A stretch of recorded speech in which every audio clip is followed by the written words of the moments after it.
Welcome, everyone, to this week's edition of Military Trailblazer Office Hours. Thanks so much for taking time out of your Wednesday evening to spend it here in the spirit of community, mentorship, and learning. I'm your host, Dave Nava. I'm a lead solution engineer at Salesforce and a military trailblazer.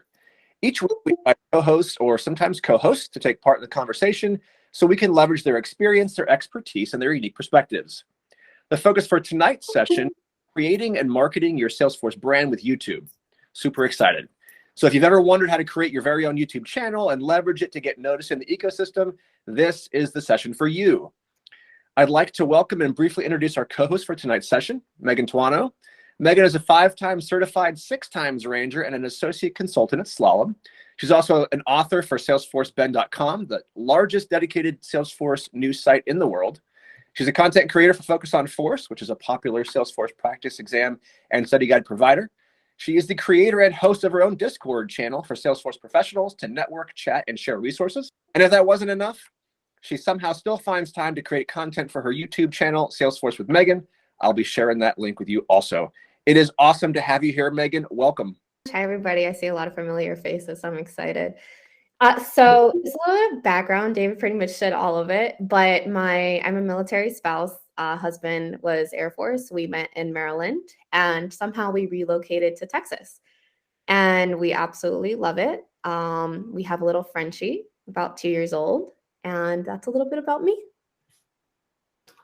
Awesome. And we're going to get into much more about Megan in just a moment. She's got some slides she wants to share, and then we'll get into questions after that. But before we do, I do want to chat briefly to those folks who may be attending for the first time, because I like to explain what the purpose of office hours is before we open the floor for presentations, questions, and so on. So these sessions are an informal get-together for gathering with both military trailblazers and allies, everyone's welcome, to explore predominantly non-technical Salesforce career and branding related topics so that you can have help in achieving your professional development and your career related goals. So for the next hour, this is your opportunity for collaborative mentorship. Everyone on the call is encouraged to step up and help ask and answer questions from your perspective, which will provide, of course, additional diversity of experience to the answers given. So although tonight I won't be able to paste a whole lot of chat in the chat window like I normally do, I'll do my best to paste some of those, and the rest will be available on my YouTube channel in a shared document that you can, of course, take a look at. And there's lots of great content. I will work to share Megan's content and then a few others. So keep your eyes out on YouTube. That will be available tomorrow. If you'd like to ask a question at any point during today's session, please feel free to do so. If you don't feel comfortable speaking up, you can also post your questions in chat. And Elio, if you can help me kind of manage that, because it's really tough to do from a cell phone, that would be great, so I don't miss anyone. And so with that, I'm going to turn it back over to Megan, who's going to share her screen, and she's going to present some slides to get the conversation started. Over to you, Megan. I wanted to just give a quick intro. I am a YouTuber, and I've gotten used to saying that. At first, it was a little awkward, but proudly saying YouTuber, especially over time. Currently hitting almost 40 videos, so it's been really exciting. I post videos every week. Majority of the content does circle around Salesforce, of course, lifestyle, and then career. So let's go ahead and go over. So prior to Salesforce with Megan, Study with me existed, and I was trying to just justify my bad coffee habits of going out and getting like a $5 latte. So Study with me evolved, and I would basically just record, as you can see, that's a coffee shop and that's the YouTube video. But I would just record myself in a coffee shop, not like me, but like the hand writing. That went really well until I kind of got outbeat, I felt at a point. There's another YouTuber in Tokyo where he just films himself. So kind of let that go and just kind of went with the $5 lattes. Husband wasn't so happy about that. But a little bit about the channel history. I am Costa Rican, so I kind of why the coffee started in the first place and why these videos happen. Like I said, we just moved from DC to Texas because my husband did separate from the Air Force. We tried to make it back to California, both the pandemic and the housing market. It was just really hard. We eventually had stores open, coffee stores, and I was very claustrophobic, and maybe people on the call can relate to this. Working from home is great and it does have its perks, but mentally you just need to get out a few times. So I had to justify again going out to the coffee stores. And I also needed somebody to talk to besides my husband. I put a little LOL in there, so in case he watches this. But I was very passionate in general to help others. I was just trying to figure out how to do that. And I figured that maybe just getting on YouTube would be helpful. During the pandemic, I think we canceled our subscription to TV in general and just kind of watched YouTube. So that's kind of where I got the inspiration from. So the promise to myself, 1 year of consistency. I've never been consistent in my life until YouTube. And I just made 4 promises to myself. Just post 1 video a week. Doesn't matter the length, 2 minutes, 10 minutes. Get better each video. The really important thing was don't delete content regardless of if there's 1 like or 10 likes. The outcome didn't matter at that point. And then the last thing was just be authentic to yourself and have fun with it. So those are the 4 promises. So it's been 7 or 8 months. As of this month, I think 8 months. But this kind of just showcases the videos. And it was really cool to put this together and see the videos. But it really just did start all the way from how to start on Salesforce, how to break into the ecosystem, to feeling more comfortable reaching out to people. I did a one-on-one with Heather Black from Supermoms. Had David, that was fun. Nick's on this call too. Resume reviews, reached out to people outside of Salesforce. So I kind of said to myself, well, if you want to grow and you want to learn, you need to talk with more people. So Albert's a former Marine and he went from like 500 followers to almost 1,400 right now. But it also talks about personal branding. So it just shows like the progression over time of feeling more comfortable with myself, but also reaching out to people because it can kind of be a little intimidating. So when my husband talks about the work that I do, he oftentimes says she's a little bit of an alien to be able to do as much as I do. But I'm not going to lie. It's a lot of work. You have to put in that work. And that was part of the commitment that I made to myself when starting the YouTube channel. At first, it was definitely just get on there. But then it became more than that. And I thought that before you got monetized, you really monetization in the YouTube world means that you hit a certain amount of watch hours that people watch your videos and then also subscribers. So usually when you hear YouTubers say they got monetized, that means that they're starting to get sponsorship. So I always thought that once you got to that level, you would start seeing that.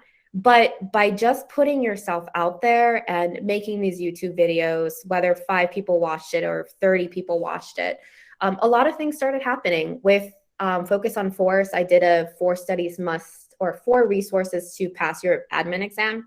And I highlighted Focus on Force. And I had reached out to Martin Gessner just to tell him like that video did really good. I was really surprised. And he responds saying that he actually saw the video from the team and he set up a one-on-one. And from there, that's actually how we started working together. And I was really scared meeting Martin at first because he's Martin, right? But he was actually really cool and just genuinely wants to help. So it was really nice to put a name to Focus on Force. Same thing with Salesforce Brand. About a month later, they reached out and they saw the video I made about, what is Salesforce Brand? And they wanted to work together for their 2022 launch of expert authors is what I am now for them. But that progression to see how many people come to you just based off maybe 20 videos at that time was really interesting to see. But to kind of go back to putting in that work, it's a lot of work. Sometimes you're up till 11, you're up till 1, till 2. Sometimes you don't get much of sleep. But at the end of the day, it's been a lot of fun to have a hobby outside of a hobby, but also outside of work. Along with that came the Discord channel. And as David mentioned earlier, the YouTube channel, it's a lot of work. So I just kind of put this girl crunching on no food or just a little bit of food and working. All right. So in terms of what do you use if you do, and if you are interested in YouTubing, I have a camera right now, which I recently purchased. I forgot to bring it in here. I use Final Cut Pro. Everything's paid for now, but at the beginning, the advice I got when starting on YouTube was you don't have to pay for anything. You can basically just use a smartphone and you'll be good to go. So these are just some of the resources. I have made videos about these in the past. This is music. This is the design, which we're using right now. These are places, yeah, but you can go to customize your videos. But I'll answer questions on that later if anything comes up. So really the question that is asked, like, how does your personal brand lead you to perhaps a career? At first, when I was not posting content or getting out there, I would be approached by recruiters, but it really wasn't until I started posting content and talking to more people that some others would come out and just say like, hey, you know, I've seen your videos, you would be really good for so-and-so position. So because I started posting more actively and about things that matter to, let's say, a company, a lot more recruiters, or not even recruiters, hiring managers or people internally would come to me and just kind of say like, hey, we like your content, we've seen what you do, we think you would be a really great asset to come to the company. And even if they hadn't heard about the YouTube channel before, if I did apply to their positions, the first thing that people would usually say is, hey, I watched your video. And at first it was a little like odd to say like, oh, well, what did you think? Or is that a good thing? Is that a bad thing? But it was really cool to see that progression over time and how they kind of fight for you a little bit more because you're out there putting out content. So I did see an increase of engagement when I decided to actually transition from my previous career into Slalom. Okay, so some struggles. I wanted to be really real here because it comes with, like, when posting anything, it can be really scary. So the biggest thing was imposter syndrome. I still feel that a lot. Like, am I going to get criticized for not knowing enough of A, B, C, and D? And it's just something that we have to get over. Like, at the end of the day, somebody's going to know something more than you. It also overshadowed my previous job. So I let my YouTube channel, my content creation kind of surpass my previous job. And I'm not proud of saying this, but it is real. It was really exciting and it was kind of like a new hobby. So that did happen. So finding the right balance, I would say, is something really important if you decide to create a personal brand. Self-work reveals a lot of internal issues. So this is almost a form of therapy when you create your personal brand, whether it's from YouTube or Instagram or TikTok, LinkedIn, wherever you decide to post. When you start posting, you're going to start meeting new people. You're going to start thinking about, again, well, that imposter syndrome. So just be prepared to deal with that. There's a lot of alone time. You are at a coffee shop or at home alone.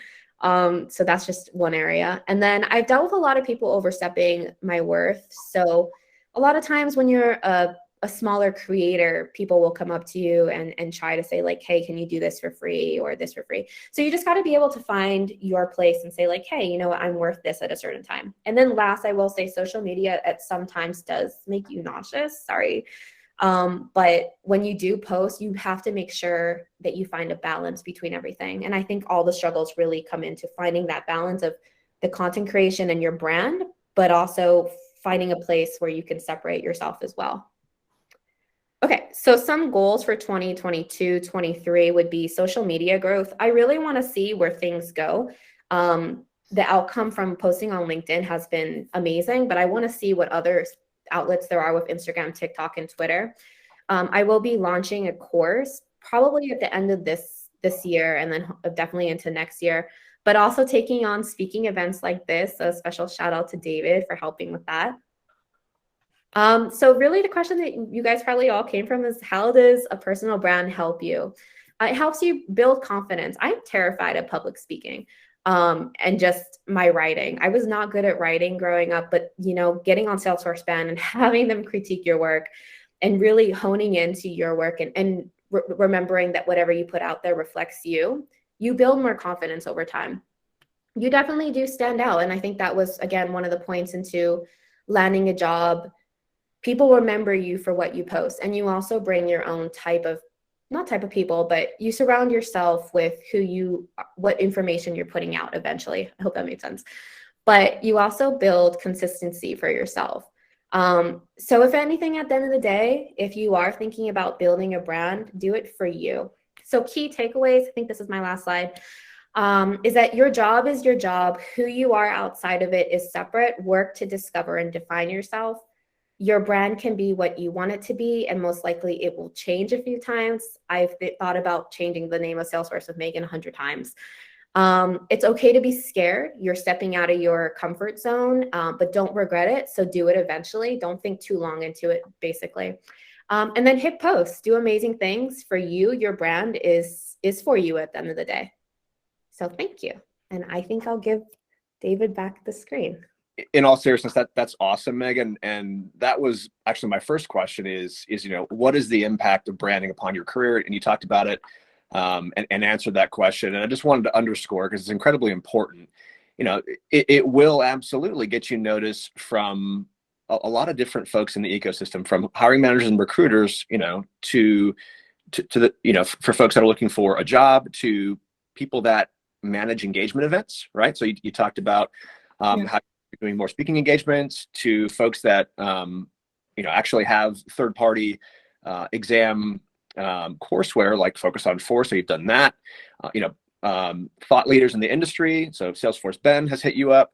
So in a short amount of time, you have been able to really accomplish incredible results simply by being authentic, being yourself, not being afraid to get out there and generate content, and then spending the time to see what hits, iterate, and come back again, coffee in hand the next week with more content. So that was my takeaway. I think it's awesome. And it just goes to underscore one of the last things that you said, which was just get out there and post. Like some people are so afraid of what people will think. And yeah, you're going to run into people that, may not understand what you're getting at. But for the most part, the Salesforce ecosystem is incredibly supportive, and people will engage with you in a positive way, and over time you'll figure out what works, what doesn't work, and you'll get better. But you can't get better if you don't start. Exactly. Yeah. I think that's the biggest thing is when I first started, I had to push my husband outside of the house. And I've said this in a few of my videos. I just had to push him out of the house. Like, I don't care where you go. You just got to leave. And just getting out there was the scariest part. And probably even until today, it's still a little intimidating. But I think even David, when you and I met, we talked about the nervous part. And I left that in the beginning of our video to help people see that it happens to people that even put out publishments like this or videos or anything. Yeah, I mean, this is the 49th session of office hours, and I'm still sitting here kind of nervously fidgeting with my earplugs or my earphones that I can't use because I'm on my mobile phone. So the nervousness for me doesn't go away. It's still there. But you get better, I guess, at dealing with it and pretty understanding of that. I did want to touch on kind of something you alluded to, which is time management. So, I mean, you are doing an amazing number of things. And frankly, I'm in awe because I can't figure out, how you do it. And this is coming from a guy, me, who gets up at 4 a.m. every morning and for 2 hours, does personal development, works on weekends. How do you, and I haven't nearly approached the level of content creation that you have across all the different spheres, all the different marketing channels that you're utilizing. What is your personal kind of the way that you structure your week so that you get all that stuff done without burning out? I'm laughing just because I'm over caffeinated, number one. That's for sure. Definitely thinking about switching to Monsters at this point. But it was really hard at first. And I think that's why I kind of got lost in my previous job, was that I prioritized my personal branding, which wasn't a bad thing. And I don't regret anything that happened, but it definitely taught me to be more aware of the time that I'm spending. And even up to probably two months ago, I said to myself, I'm spending way too much time on personal branding. Like it's like a content wall is what content creators call it. So what I do to maximize my time is I set, from 5 a.m. to 6 a.m., I'm learning Trailhead. From 6 to 7, I'm doing this. So staying very loyal to that schedule is key, number one. But number two, I would get very upset at myself if I didn't follow that schedule. So I had to say, like, hey, you also have life outside of personal branding. Normalizing that if I wanted to just go take a walk and take time from that was really helpful too. But really staying consistent to a calendar was helpful for me. And then also finding an accountability partner.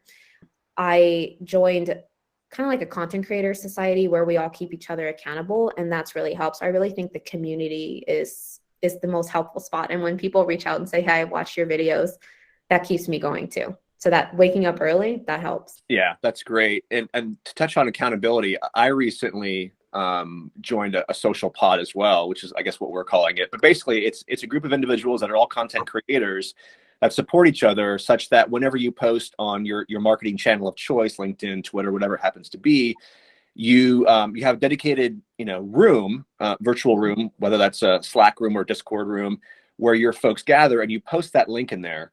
And then those people all pile on it. And in the first hour of you sharing it, they then like it, they comment it, and that pushes up your reach, because, LinkedIn and other social media networks use a specific algorithm to determine, how much they're going to show of your post and to who. And so that generally helps that. So the impact of community upon helping to create your brand can't be overstated. And you'll even see that, like, if you align yourself with content creators, independent of the social pod concept, if you align yourself with content creators and you like their posts and you comment routinely, like I'll do that for Megan, she'll do it for me, you get to leverage their following, and it helps with the brand. So most of you have probably heard of Bradley Rice, who is, he founded Talent Stacker, which is a career development program for new entrants to the ecosystem that's extremely effective. He's got a huge following.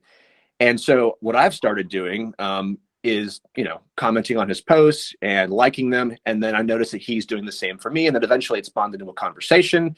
We chatted this week about it and how he can support me, how I can support him. So you develop these partnerships that become integral to your ability to get your message out. And that's really powerful. So I'm glad that Megan touched on that. Yeah, and I think, David, even going into that, we have our content creators Slack group, and being able to meet other people so for what David and I are talking about is that another content creator put a group of content creators together in a Slack chat room. So we're all there supporting each other and being able to leverage really what David said, just being able to use that algorithm to help each other grow in the ecosystem. So that's been really helpful. And, I was thinking about, something you said earlier, which was the evolution of your brand. And so, if people are wondering, how do you get started, and then how do you evolve your content? Because you mentioned you had this, this coffee time chat that you eventually you kind of outgrew you, or whatever, however you do that. And so you're like, okay, kudos for recognizing that and then pivoting to figure out, okay, what's next? And you'll find that, just because you're posting content that is hitting today, that's not necessarily the case for tomorrow. And you constantly have to evaluate how you're doing. And if it's not hitting, if whether from a content perspective or from a channel perspective, or any of the other variables that go into branding, you've got to recognize that and then evolve your content. And I've done that, throughout my short career in branding as well. And you touched on something really important. It's like niching, right? When you start content creation, you really have to think, not content creation, but like when you want to build your brand. Of course, a lot of us are going to talk about Salesforce, but if there's a different portion that you can offer, like Carrie, hi Carrie, she just started talking about military spouses. And I think that's really cool, because now I know where to go if somebody's interested in Salesforce. So whenever you're starting in content creation or personal branding, ask yourself why. I actually took a LinkedIn course I took the LinkedIn course, but the professor told me to think about a niche that I wanted to touch on outside of Salesforce, because you need to stand out, right? So it quickly became thinking of different areas, but it came down to like mental health and career growth and just a few other sections. So if you are thinking about personal branding, I think, asking yourself, why am I posting? What audience am I targeting, and what is my niche? But also understand that over time, that's probably most likely going to change, which is okay. Yeah. And Steve, I see your hand, and we're going to get to you here in a moment. I keep forgetting to ask the question that Carrie asked, and I'm going to get to that in a second too. But Carrie's a great example. She, and I don't want to speak for her, and feel free to speak up, Carrie, but from my perspective, you looked out at the content offerings in the ecosystem and you said, okay, there's a gap here in military spouse content. Here's a place where I can add value. And so you've done that through creating your videos. I saw that immediately. And so, now I've clicked the notification bell on your profile so I can see your content offerings. I'm sharing those. And I'm assuming that you're getting a decent response from that content strategy. Which is fantastic. That's what you have to do. You got to look at what's out there, and you got to find, to Megan's point, your niche, and then present that. So before I forget, like for the fifth time, Carrie had asked earlier in chat, Megan, how do you store your material? Do you use any specific naming conventions? I use Notion. I love Notion. So that's a great question. Notion is basically my lifeline, and it's free. Can I share screen? Yeah, absolutely. Whenever you want. Okay. So y'all, sorry if it's a mess in my Notion, but basically you get different templates for everything. So like you get to have different templates, but inside you have like subfolders, if you think of it that way. So you get to add in pictures, you get different templates that are available to you. I know David Giller uses this as well, but it's all practically free. And this is what I track my life on. If you want to think about it in the Salesforce way, you have like the Kanban view that you can move around things. But I basically use it for everything. So all of my content. So here's into pick list. I always put it in Salesforce terms, but like you get like pick list values. And here's our session, David. But you basically get to put into everything. And I really organize myself through here. So for those that are looking for self-organization for personal branding and like what to write, I think this is a really good idea. Like I haven't uploaded anything for TikTok or Instagram yet. But it's a perfect way to be able to organize your content and keep yourself accountable in a free way. That's really cool. I've never heard of it, but I'm going to look it up. I use Google because it's that's the core system, but I like Notion. I'm going to take a look at it. So what we'll do here is we'll tackle Steve's question, and then we're gonna I'm going to ask Elio to get a screenshot, so that'll give him time to get set up because it's a surprise. And then we'll come back from the group shot, and we'll tackle Michael's question. So Steve, you have the floor. So mine isn't actually a question. It's just something that you should be thinking when you made the comment fairly early on there that you left in the part in the conversation with David about being nervous because you thought it was a good thing for people to know about that. And I thought about how that impacts this group specifically, because for those of us that were in the military, we're kind of taught that everything, if you're doing a briefing for somebody important, it's got to be perfect and it's got to be 100% and you can't make any mistakes. And, that can eat at you after a while. And if you're trying to make content, most people number one, don't really care that it's perfect. Number two, if you can show a human side, it goes a long way in letting people identify with you. And so I think that's a very strong comment. Thank you. And just to kind of go off of that, some of my most successful posts have been the one that are personal. And I think that I feel most comfortable with posting personal things rather than I do on technical things. LOL. But thank you for that comment. It's true. That's awesome, Steve. Thanks so much. Michael, you got your hand raised for a question or a comment. You have the floor. The question is, how important is branding? How important is that, in your opinion? Should it take precedence over just getting into a position and just enjoying it? You know what I mean? That's a great question. Whenever I talk to people and I see that they're struggling to find a job, I do a lot of the LinkedIn reviews. I see a lot of people that are struggling that have under 500 followers on LinkedIn, just because like LinkedIn is kind of like your walking resume and walking version of who you are in an extended way. I usually tell them to connect with more people because I think it's important as you grow, because you might find out about a position that is internal, but I don't think it's necessarily necessary to get a job. My husband does a great job at getting more recruiters than I do. He's not active on LinkedIn at all. So I think that's a great question. I think that it's important to stay connected. I think it's important to have your LinkedIn updated in case anything does come up and people can find you, because you never know what's out there. But I would say if you want to leave the opportunity and the door open for something amazing to perhaps come at you in the future, like the Salesforce Brand or Focus on Force, if that's what you want to do, I think it's a good idea. I would say don't disappear from LinkedIn once you get a job. Stay active because, again, you never know what can happen. So just to kind of answer your question, I don't think it's necessary to find a job. But I do think at least having your LinkedIn updated is important. So yeah, I hope that answered the question. Thanks, Yeah, I appreciate it. of course. Yeah. So just to kind of piggyback on that, to Megan's comment on staying active on LinkedIn, as you can imagine, you can't develop relationships in a rush, right?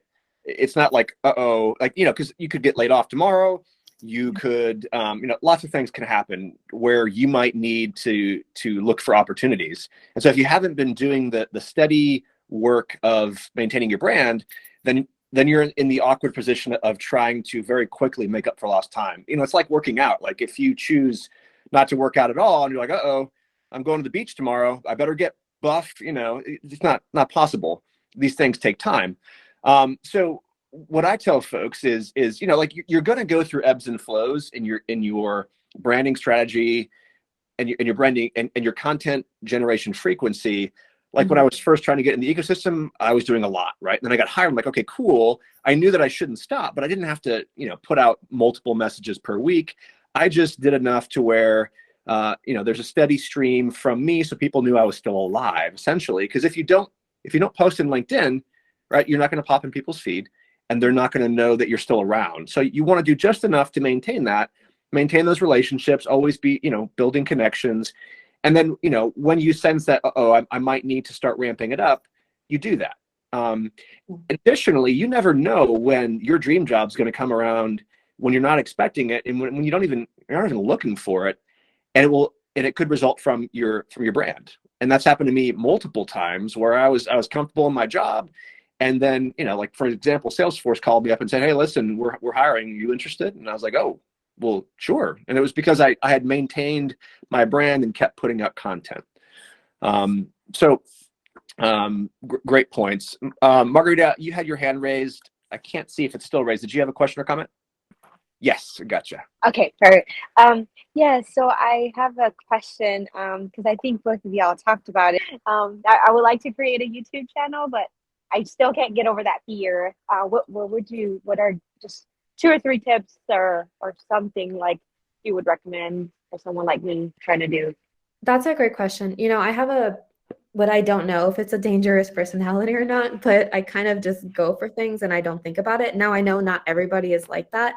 The biggest thing that did help me over time, and I think having that type of personality trait does help, but at some point you're like, okay, well, I have a YouTube created, now what, right? So the biggest thing that were helpful for me was to find people who have succeeded in that area. And if you look on YouTube, YouTube has everything, like just like how to water your plants or something. But what helped me was finding other content creators that have provided free material. And if I think it's worth it, I'll pay for it. But there's a lot of things out there, like how to grow on Instagram. One person that I would suggest to follow, and maybe somebody else remember his name, but Abe Abal. I'll repost it soon. But he's like that YouTube guru. And it's like the biggest thing that I got away from his is your first 100 videos are going to be crappy no matter what. Not crappy, but they're going to get better every time, and they might be crappy to you.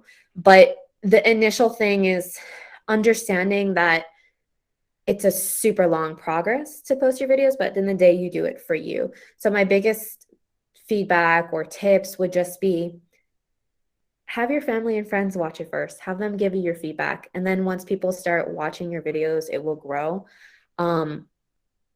But if you're curious about something and want to see where it goes, don't not do it, because I think that posting on YouTube was the best thing that I've probably ever done for myself, in terms of mental health, who I am, who I want to be. So if anything about the nervousness, people they might not like your video. They might not like your content, and that's fine. But getting over that hump is the biggest thing, but you got this, and I support you too. Yeah, that's great advice, and you took the words right out of my mouth when you said leverage the community, leverage your supportive network to, if you have questions about, hey, is my content, is it relevant, is it interesting, reach out to your network, those people that you trust, anyone on this call, frankly, and send them a quick snippet of what you're thinking about and get their feedback. And, I think that might help with the jitters. And I would also say, it's a process. So start at the crawl stage and then work up to the run stage. You don't have to come out with a YouTube channel, which is intimidating, which is why it took me so long. Because obviously, there's a video component, there's an audio component, there's creating the YouTube channel, there's all the organization and planning, the tools that go into it, right? And at the outset, you may be thinking to yourself, that's a lot, and it is. So start small. Start with LinkedIn. Come up with a post, write it out, socialize it with your friends, and then release that and see what happens. And then over time, as you get comfortable with LinkedIn, expand to other networks, expand to other mediums to include video. So I know we've got some hands raised. I think it was Adam, Iris, and Trish, so we'll take them in that order. Adam, you have the floor. Thanks, David. Look, I hear, and Megan, I want to say thank you for giving back to the community, because that's essentially what you're doing. It's great to give back to the community. And I hear, lots of people talking about content creation. I kind of share things which I think will be valuable to the community in my day job. Okay, so I'm a program architect working at Salesforce, and I'm in I'm always learning, but I'm always doing things like solution design, integration, data model. And when I see something that I'm like, what, the rest of the public should know this or will get value from it, then I'll post it. So I'll give you an example. Someone asked we have Slack at Salesforce, and someone asked in a group, the architects group, hey, my customer wants to run up a demo really quickly. Of course, internally, we've got tools to run up demos from orgs, but he was after anything public facing. And so someone else kind of chatted and said, hey, there's this cool demo site, here it is. I looked at it and I thought, why haven't I seen this before? And how valuable would this be to everyone? So I posted it and it got 38,000 views, right? So, something as small as that, hey, this is valuable. If you feel like it's valuable, then other people will think it's valuable too. And just a 3-liner post will obviously is not content that you've created per se, but it's something unique that you can share with everyone that will provide them value as well. Mm-hmm. I'm glad that you said that, because I think it was 3 days ago I posted saying for people that are thinking about posting too, that 2 months of knowledge, I hear a lot of times when talking with people oh, I don't have enough experience, enough this, the keywords enough there, but that 2 days, 1 week, 2 weeks, that's enough experience to share with people. So I really liked your story. Thank you.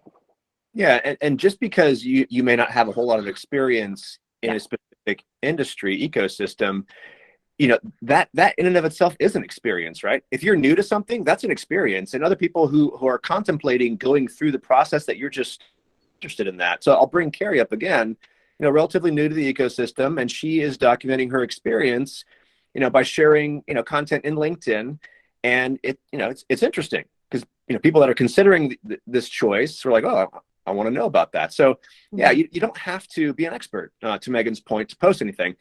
And even if you don't necessarily feel like sharing your experience, to Adam's point, reshare other content that already exists that people may have missed, or don't have time to read if you're summarizing it. And obviously, credit your source and make sure that you do that. But that's a great way to create content that, you don't have to be an expert in order to generate. So I do want to move on to Iris. You have the floor. Sorry, it took me a moment to find my mute button. Hi, Megan. Thank you for being here. And I'm really enjoying the conversation. I'm just picking back off what Adam said, and it's actually so true. And he actually said it way more eloquently than I could have said it. But it's about what you can do for other people, because being new on the ecosystem, still learning Salesforce, I come across so many people every day who are still like, what is Salesforce?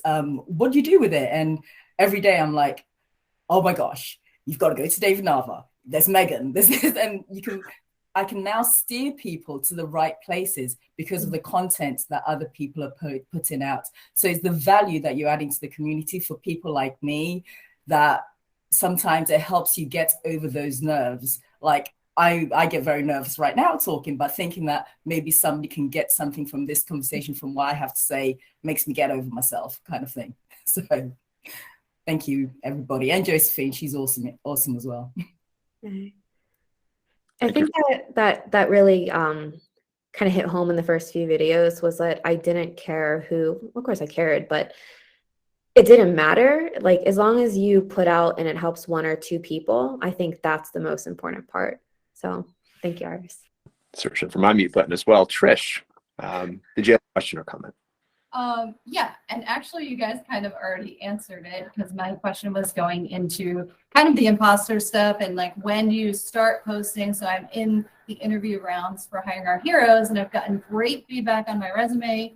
I'm coming from a teaching background, and I've done a really good job, or at least people are telling me, of translating that, and in interviews I'm getting really good feedback. So, but at the same time, I'm like, well, I'm not through that and I don't have a job yet. So how am I to come and say, hey, this works, if I don't have that, to back my, expertise up, I guess, or experience? And then I guess going off of that a little bit more, have you ever like posted something too soon, like posted something and then after, a little while gone back and been like, oh shoot, like that was not the greatest advice, and like, did you just make more content? Did you go edit that? Like, what do you do then?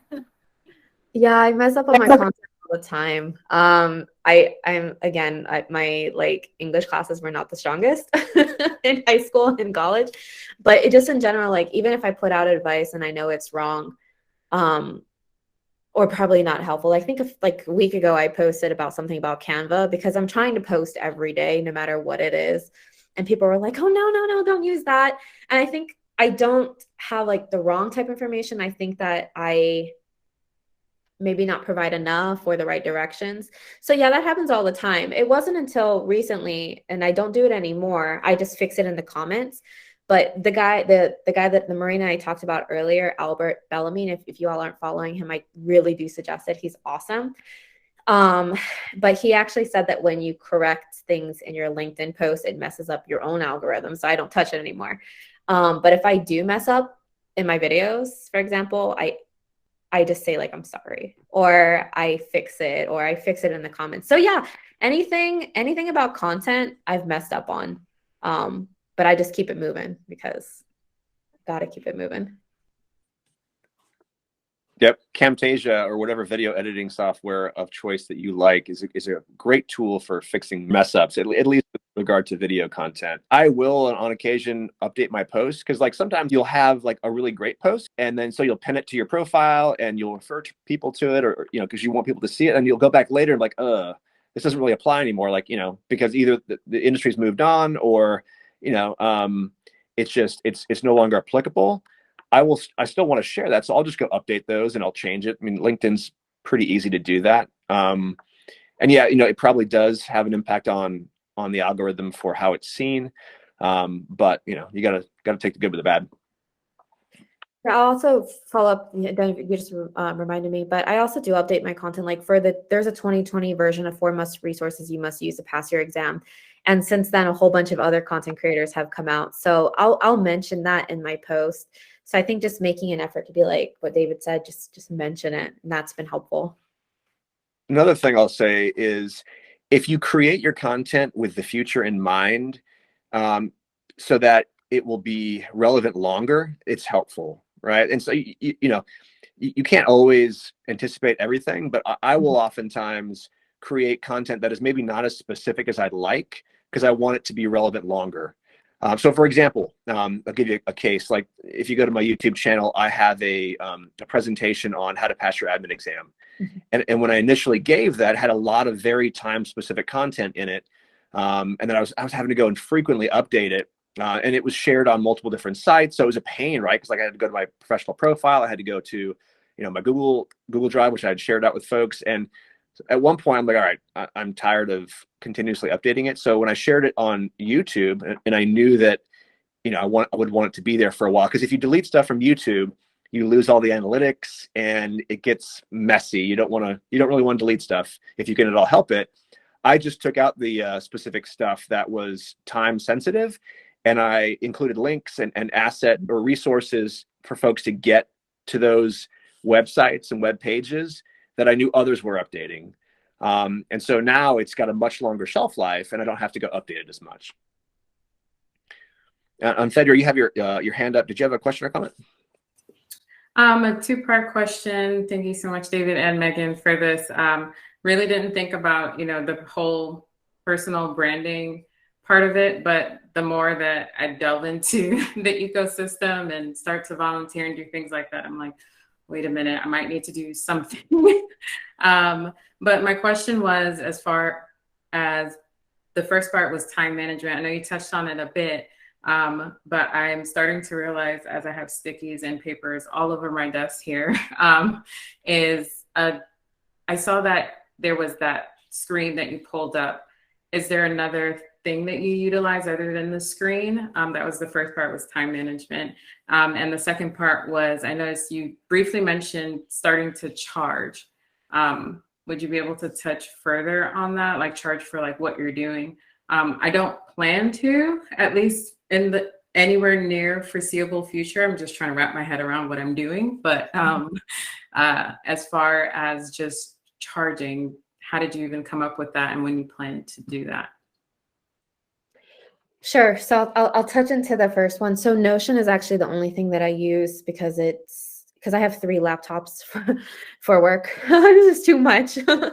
But I basically stay on Notion. I have it on the app, and I also have it on my computer. So everywhere that I go, it's on my tablet.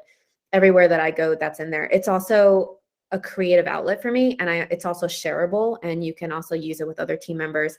To be able to use it with team members, it is $10 a month, but since I use it frequently, I do pay for that. Outside of that, the free content was enough before I started doing like interviews. So that's pretty much all I use. I don't use Google Calendars or anything like that. I might go back to, like, there's nothing better than just having a regular old notebook and writing things down. I like the old school way. But having Notion allows me to put a creative side to it. And I find that when I have Notion templates, which allow me to have like a custom header or custom icons or pictures or anything in there, it allows me to feel more incentive to finishing something. The more creative, the better. And I have a post about it, and I probably will most likely be making a video on it to showcase like more of its capabilities, because it's really cool and fun to use. In terms of charging, sorry, you're gonna have to retrace my words. Did you mean monetizing YouTube? Is that? Or maybe that's where I got it from, was the monetizing YouTube. I was trying to wrap my head and write down as much as possible, and I just heard charging, monetizing, something of that source, and I was like, wait a minute, what? And I was trying to get that from writing. Yeah, so as a YouTuber, basically monetizing means that brands can come to you and start working with you.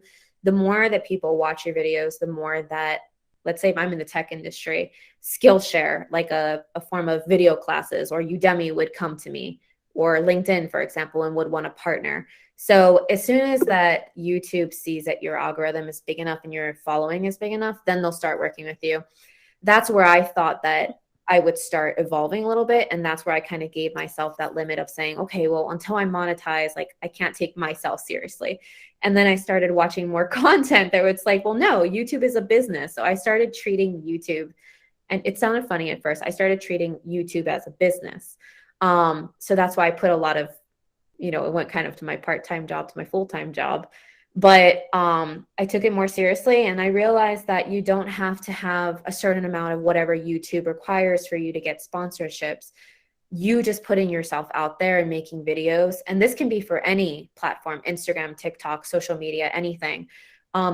There's a huge budget for creators out there, and there will continue to be, especially since we're online. But in terms of charging, or monetization, I never thought that was possible until Salesforce Brand and Focus on Force proved that wrong, which was really cool. Wow, that's amazing. Thank you. No idea. Yeah. The YouTube BTS behind the scenes. to piggyback on what Megan was saying with time management, I'll offer a couple tools that I use. So I'm definitely going to check out Notion, but right now I use Google products, as I mentioned. And so what I'll do is I'll have templates ready to go for most of the things that I do. So whenever I launch the session, you probably already guessed, because I always say kind of the same thing. It's because there's a template.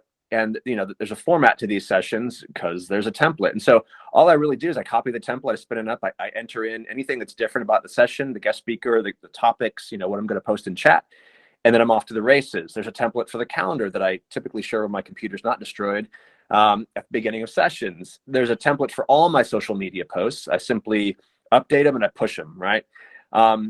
Other tools you can look at, you can automate your social media posting. There are services that do that. Some are free.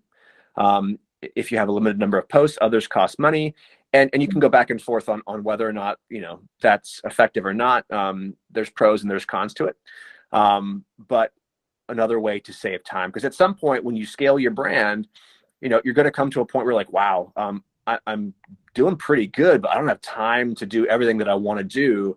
And that's when you have to sit down with yourself and come up with an alternate plan for how you are either going to pick and choose what you do and maybe do something different, or do it more, work smarter, not harder, and, efficiently leverage a tool or a service to be able to take work out of your workflow and recapture some of that time.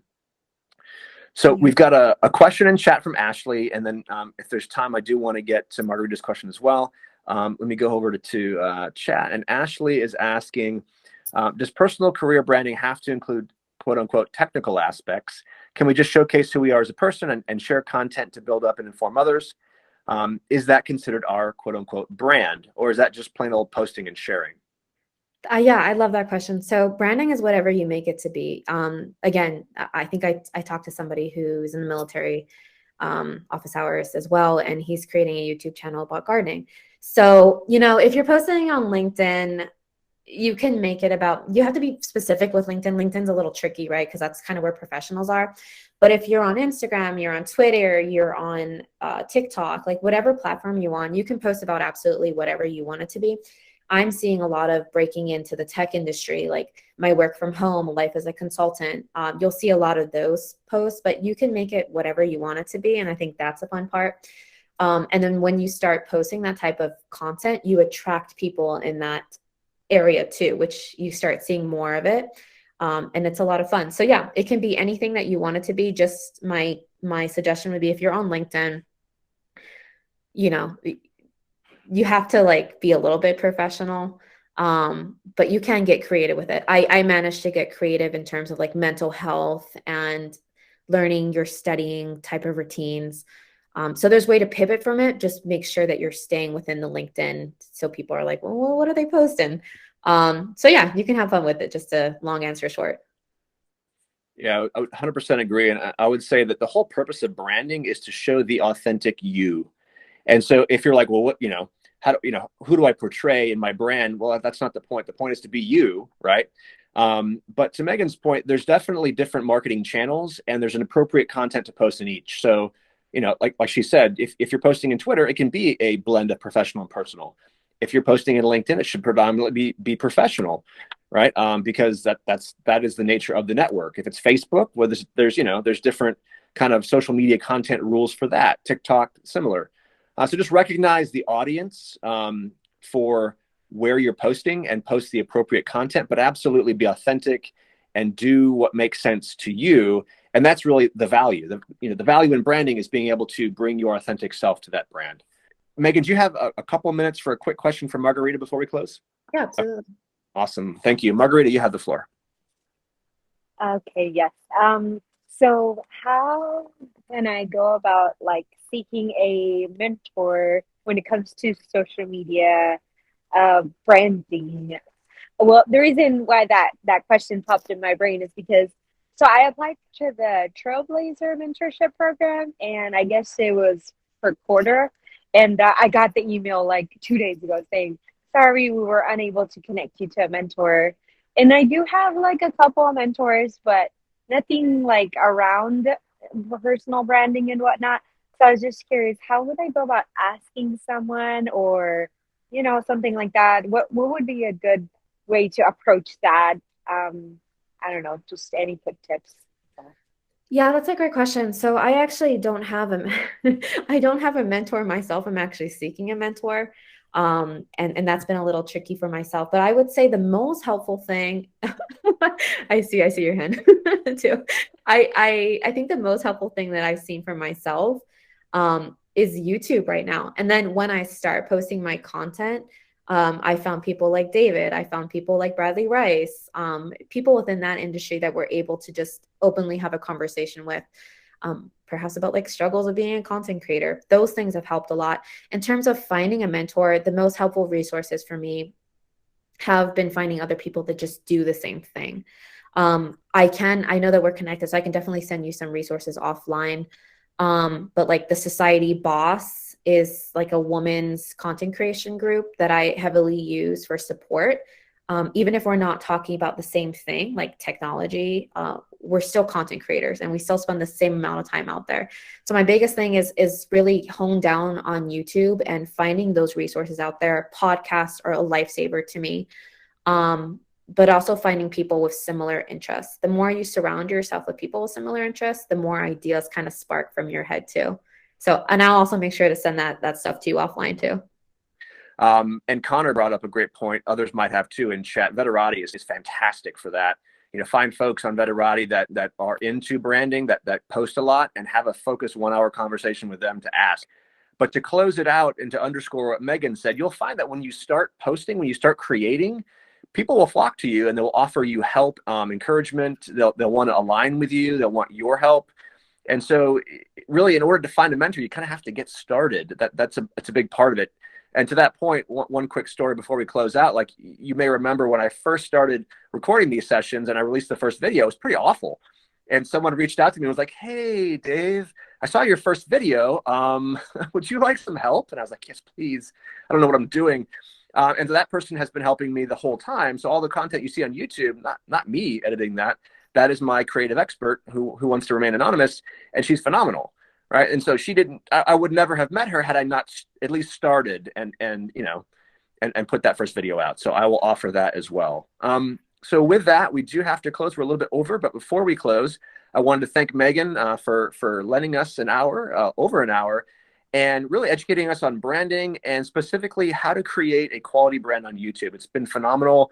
I know like we had a lot of great questions answered, a lot of great dialogue in chat, and I learned a ton. So thank you, Megan.